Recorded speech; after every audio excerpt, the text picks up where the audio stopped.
Юго-Остинский государственный университет в онлайн-формате в сети интернет принял участие на глобальной конференции по многополярности, организованной при поддержке «Новая резистенция Бразилия», инициативы Нового международного порядка Турция, Международного евразийского движения Россия, Форума мыслителей Китая и Международного движения русофилов. Ключевыми вопросами обсуждения на конференции стали теоретические и практические аспекты деконструкции однополярности, многополярности, перспективы глобального юга, борьба с неоколониализмом в многополярном мире, идеологические альтернативы тоталитарному либерализму, экономические аспекты многополярности, диалог цивилизаций, культурной основы многополярности и многое другое. Юго-Остинский государственный университет на конференции представила помощник ректора ЮОГУ Ирина Таттаева.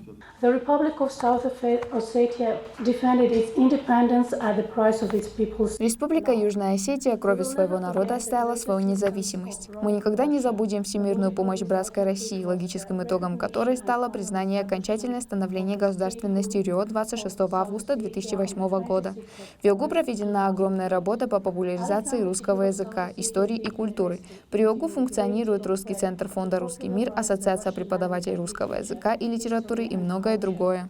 По результатам Конгресса все выступления будут расшифрованы и опубликованы на ресурсах организаторов мероприятия.